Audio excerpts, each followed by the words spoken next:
السلام علیکم ورحمۃ اللہ وبرکاتہ۔ الحمدللہ رب العالمین والصلاة والسلام علی اشرف الانبیاء والمرسلین نبینا محمد وعلی آلہ واصحابہ اجمعین وبعد۔ جدید مناہج کی حقیقت کے اس سلسلے میں جو پچھلے مہینوں سے جاری ہے، اس سلسلے کا آج کا جو ہمارے سامنے موضوع ہے، عنوان ہے، وہ سوال نمبر 37 ہے، اور یہ سوال اور اس کا جواب جدید مناہج کے ضمن میں پہلی بار آیا ہے۔ یعنی بعض موضوعات تو ایسے ہیں جو اختصار کے ساتھ یا جزوی طور پر اس سے پہلے آ چکے ہیں، کہیں تفصیل سے آئے ہیں، کہیں اختصار کے ساتھ، لیکن یہ جو موضوع ہے جو اس سوال میں موجود ہے وہ اس کتاب میں پہلی مرتبہ آیا ہوا ہے، اور اس پر جو ہے وہ شیخ صالح بن فوزان بن عبداللہ الفوزان اور اسی طریقے سے تعلیق لگانے والے نے اچھی طرح سے گفتگو کی ہے۔ اور حقیقت یہ ہے کہ یہ جو مسئلہ ہے یہ اس دور کے اہم ترین اور سنگین مسائل میں سے ہے۔ مسئلہ کیا ہے؟ ڈرامے جو ہوتے ہیں، مسرحیات جس کو عربی میں کہتے ہیں، تمثیل، ڈرامہ کرنا، نقالی کرنا کسی کی، یا اسی طریقے سے کسی کی شکل یا ہیئت یا حالت وغیرہ کو لوگوں کے سامنے پیش کرنے کی کوشش کرنا۔ آپ سوچیں کہ آج کل ڈرامے وغیرہ کو بہت ہی یعنی ہلکے میں لیا جاتا ہے، اسے کوئی سنگین کام نہیں سمجھا جاتا۔ عام بات ہے ڈرامہ کرنا یا ڈرامے تیار کرنا، کروانا، ڈرامے والے پروگرام وغیرہ کی ترتیب دینا، بلکہ یہ چیز اب دھیرے دھیرے اسکولوں سے، بلکہ یعنی عصری اسکولوں میں تو ہی ہے عام، عسکری اسکولوں سے نکل کر جو عصری اور دینی دونوں ناموں سے اسکول چلتے ہیں اس میں بھی بڑی تیزی کے ساتھ یہ چیز عام ہو رہی ہے۔ اور یہی نہیں بلکہ مزید ایک قدم آگے بڑھیں تو مکاتب میں، اسی طرح سے مسجدوں وغیرہ کے پروگراموں میں بھی ڈرامے کو بہرحال حصہ دیا جا رہا ہے، اور یہ کہا جاتا ہے کہ کچھ ڈرامے وغیرہ بھی کرنا چاہیے تاکہ اس کے ذریعے سے لوگوں کے دلوں میں، یا کہہ لیجیے کہ بچوں کے ذہنوں میں دلچسپی پیدا ہو، انہیں اچھا لگے اور وہ کھیل کود کریں۔ تو یہ چیز اس طرح سے عام ہوتی جا رہی ہے۔ آج کل صورتحال ایسی ہے کہ لوگ اصل نہیں دیکھنا چاہتے، بلکہ دراصل وہ ڈرامے ہی دیکھنا چاہتے ہیں، ساری چیزوں کو ویڈیو میں دیکھنا چاہتے ہیں، ساری چیزوں کی جو مثال کے طور پر تاریخی حقائق ہیں، انبیاء علیہ الصلوۃ والسلام کے واقعات ہیں، قصص ہیں، یا ایسے ہی جو اسلامی جنگیں ہیں یا تاریخی جنگیں وغیرہ ہیں، ان تمام چیزوں کو بجائے اس کے کہ وہ کتابوں میں پڑھیں اور اس کا مطالعہ کریں، حقیقتوں تک پہنچیں، اسے عبرت نصیحت حاصل کریں، اس کے بجائے لوگ چاہتے ہیں کہ اس کو ڈرامے کی شکل میں، ویڈیو کی شکل میں لوگ رول پلے کر کے اسے ریکارڈ کر لیا جائے، اور اس کے بعد پھر اسے لوگ دلچسپی لے کر کے دیکھیں۔ اس میں بہت ساری قباحتیں ہیں، بہت ساری برائیاں ہیں، اور حقیقت یہ ہے کہ اس کی جو قباحتیں ہیں، برائیاں ہیں، وہ چھوٹی نہیں ہیں، بلکہ ان برائیوں کی حدود جو ہیں وہ عقیدے تک پہنچتے ہیں، یعنی عقیدے تک کا بھی فساد اس کے اندر پایا جاتا ہے، لیکن لوگ اس کا احساس نہیں کرتے ہیں۔ بہرحال سوال میں کہا جا رہا ہے اس ڈرامے یعنی اداکاری کا کیا حکم ہے جسے دینی کہا جاتا ہے، اور سب سے بڑا شر یہ ہے کہ بری سے بری چیزوں کے ساتھ، ناموں کے ساتھ دین کا لفظ بڑھا لیا جائے، دین کے لفظ کو بطور صفت اس میں شامل کر لیا جائے، اور یہ ثابت کیا جائے کہ اس سے یہ چیز جو ہے وہ دین کی شکل اختیار کر لے گی۔ تو یہ بہت بڑا عیب ہے کہ منکرات کو، فواحش کو، بری چیزوں کو، یا غیر اسلامی تہذیبوں، غیر اسلامی کلچر کے ساتھ میں دینی لگا کر کے اسے استعمال کیا جائے، یہ اس کا بہت بڑا عیب ہے۔ اور یہاں سے یہ بات سمجھ میں آتی ہے کہ یہ کسی نہ کسی طرح سے ایک سازش کی شکل ہے جو مسلمانوں میں داخل کی جا رہی ہے، اور مسلمان اسے قبول کر رہا ہے، ہضم کر رہا ہے، بلکہ اس سے دلچسپی لے رہا ہے۔ تو جسے دینی ڈرامے کہا جاتا ہے اس کا کیا حکم ہے؟ اسی طرح سے ان گانوں کا کیا حکم ہے جنہیں دینی کہا جاتا ہے؟ یعنی گانے بھی آج کل لوگ جو ہیں وہ دینی کے نام سے سنتے سناتے ہیں۔ دینی نشید، دینی گانے، الاغانی الاسلامیہ، الاناشید الاسلامیہ، اسلامک سانگ، اسلامک گانے، اس طرح سے بہرحال گانوں کو بھی دینی کا لفظ لگا کر کے اسے حلال کرنے، جائز کرنے اور اسے اچھا بنانے کی کوشش چلتی ہے۔ اس کا کیا حکم ہے؟ کہتے ہیں جنہیں بعض نوجوان سمر تربیتی مراکز میں انجام دیتے ہیں، یعنی عام طور پر نہیں لیکن خاص طور پر جب سمر کیمپس ہوتے ہیں، سمر تربیتی پروگرام ہوتے ہیں گرمیوں کے موسم میں، تو چونکہ اس میں جو سوچ غالب ہوتی ہے ذمہ داروں کی طرف سے وہ یہ رہتی ہے کہ یہ ہے تو تربیتی پروگرام، لیکن اسے جو ہے وہ ایک دلچسپی کی شکل میں ڈھال دیا جائے، دلچسپی پیدا کرنے والا بنایا جائے۔ تو دلچسپی پیدا کرنے والا بنانے کے لیے اس میں ڈرامے شامل کیے جاتے ہیں، یا ایسے ہی اس کے اندر گانے شامل کیے جاتے ہیں اور اسے دینی گانے، دینی ڈرامے وغیرہ کا نام دیا جاتا ہے۔ دیکھیے دلچسپی مطلب دلچسپ بنانا، دلچسپی پیدا کرنا، یہ عیب نہیں ہے، یہ عیب نہیں ہے، بلکہ اگر آدمی پڑھتے پڑھتے تھک جائے یا مثال کے طور پر لمبی مدت تک انسان مشغول رہنے کی وجہ سے علمی کاموں میں، دینی حلقات میں، دروس میں، مطالعوں میں یا ایسے ہی بحث و تحقیق میں بہت زیادہ دیر تک رہنے کی وجہ سے اکتاہٹ کا شکار ہو جائے، تھک جائے کبھی، تو ایسی صورت میں دلچسپی پیدا کرنے کے لیے، تکان کو دور کرنے کے لیے سلف کے ہاں کچھ نہ کچھ آداب موجود ہیں۔ لیکن اللہ واسطے یہ بات جاننا ضروری ہے کہ اس میں ڈرامے نہیں ہیں، اس میں گانے نہیں ہیں، اس میں اور اس طرح کی چیزیں نہیں ہیں جو اللہ تعالیٰ کے دین میں منکر قرار پاتی ہیں، ایسی چیزیں نہیں ہیں، بلکہ اس کے اندر کہتے ہیں کہ ادبی چیزیں، جس سے انسان کو وہاں بھی معلومات ہو لیکن دلچسپی والے انداز میں معلومات ہو، جیسا کہ حلیہ طالب علم کے اندر شیخ بکر بن عبداللہ ابو زید نے رحمۃ اللہ علیہ نے اس حوالے سے لکھا ہے اجمام النفس کے نام سے۔ اجمام النفس، طالب علم کے آداب میں ایک چیز ہے اجمام النفس، یعنی طبیعت کو راحت پہنچانا، طبیعت کو فرحت پہنچانا، طبیعت کو گرانی سے، بوجھ سے تھوڑا سا آزاد کرنا۔ تو اس کے لیے کیا کرنا چاہیے؟ وہ سلف کے ہاں اس کے آداب موجود ہیں کہ کچھ ادبی باتیں، کچھ اس انداز کی چیزیں جس کے اندر فوائد ہوں، لیکن وہ لطیفے جیسی شکل ہو۔ لطیفے اردو میں جو لطیفے کہا جاتا ہے اس معنی میں نہیں، لطیف یعنی کیا مطلب؟ ہلکا سا اس کے اندر طبیعت کو مسرت پہنچانے والی چیزیں موجود ہوں، اور اس طرح سے بعض چیزیں جو مزاح کے قبیل سے ہوتی ہیں، جائز مزاح اور درست مزاح، جیسا کہ نبی کریم صلی اللہ علیہ وسلم کی حدیثوں میں، سیرت وغیرہ کے اندر پایا جاتا ہے۔ تو اس طرح کی چیزیں بہرحال اجمام النفس کے لیے، دلچسپی پیدا کرنے کے لیے، طبیعت کو گرانی سے آزاد کرنے کے لیے کی جا سکتی ہیں، سلف کے ہاں اس کی اصل موجود ہے۔ لیکن اب یہ دلچسپی پیدا کرنے کے لیے ڈراموں کا جو طریقہ ایجاد کر لیا گیا ہے، اس کے اندر کئی ایک منکرات پائے جاتے ہیں۔ سوال کا جواب لمبا ہے اور اس میں بہت ساری باتیں، اہم باتیں، قیمتی باتیں بیان کی گئی ہیں، تو پہلے اختصار کے ساتھ اس کا جواب پڑھ لیں اور پھر اس کے بعد جو تعلیق ہے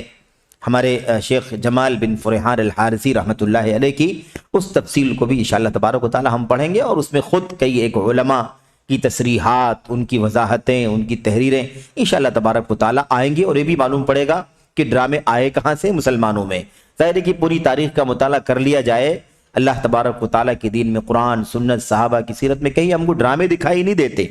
دور دور تک ڈرامے یا گانے بجانے وغیرہ کی جو شکل چل رہی ہے، ایسی کوئی چیز اللہ تبارک و تعالیٰ کے دین کے اندر نہیں ہے۔ بعض مواقع پر محدود دائرے میں شرائط کے ساتھ، ضوابط کے ساتھ، آج کل کے منکرات سے بالکل دور بعض چیزوں کی اجازت ہے، جیسے عید کے موقع پر یا شادی بیاہ کے موقع پر چھوٹی چھوٹی بچیاں جو ہے وہ کچھ نظمیں وغیرہ پڑھ سکتی ہیں، اور وہ بھی آواز باہر نہ آئے،